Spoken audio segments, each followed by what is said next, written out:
Hello అండి, అందరికీ నమస్తే అండి. ఈరోజు మా చిన్న గార్డెన్ చూపిస్తాను చూడండి.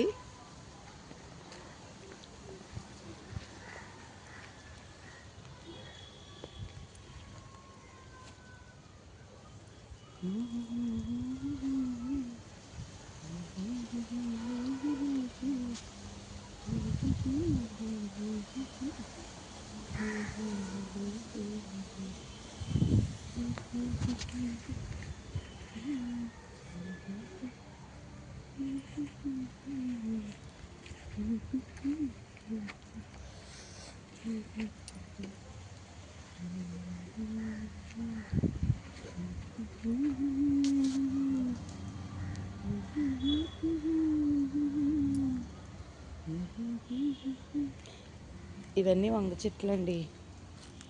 మొన్న కోసేసాం వంకాయలు, వీడియో తీయలేదు. ఏమైందంటే మాకు ఇంట్లో గేదెలు ఉంటాయండి. అవి మొత్తం పెంటంతా ఇక్కడ వేస్తారు. అది వర్షానికి మొత్తం కొట్టుకొని వచ్చి ఇలా ఇలా ఇలా వంకాయ చెట్లకు అంతా అయిపోయిందండి. ఈ వంకాయ చెట్లు అయితే ఈ వేడికి చనిపోయేటట్టుగా ఉన్నాయి. మొత్తం లావా ప్రవహించినట్టుగా వచ్చేసిందండి. చూడండి వంకాయ చెట్లు ఎలా ఎండిపోతున్నాయో. ఎందుకంటే ఈ పెంట బాగా వేడి ఎక్కువ ఉంటుందండి. దానికి తగినంత వేసుకోవాలి, కానీ ఎక్కువ వేస్తే చనిపోతాయండి ఏవైనా అంతే. ఇంకొకటి ఏంటంటే బంతి చెట్లు అయితే చాలా వేసామండి, కానీ అన్ని పోతు చెట్లు, రేకబంతి చెట్లు వచ్చేసినాయి. అన్నీ రేకబంతి వచ్చినాయండి. అదే కనకాంబరంలో అయితే అక్కడక్కడ ఇప్పుడే పోస్తున్నాయి. అవింది, ఇది ఒక్కటే ముద్దబంతి అవిందండి. ఇంకా గులాబీ మొక్కలు వేస్తుంది ఇప్పుడే, నాటు గులాబీ ఇది.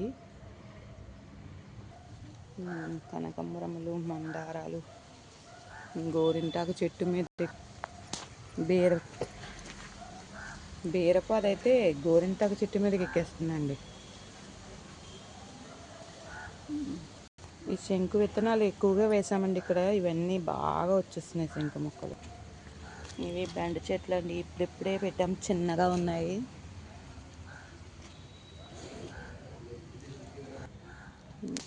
చూడలేదండి, ఇక్కడ కాకరపాదు కూడా ఒకటి వచ్చింది.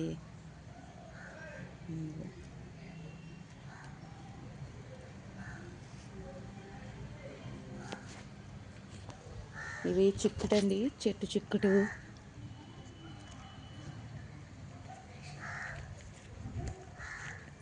చెట్టు చిక్కుడు మొక్కలు అయితే ఎక్కువగానే వచ్చాయండి. ఇదిగో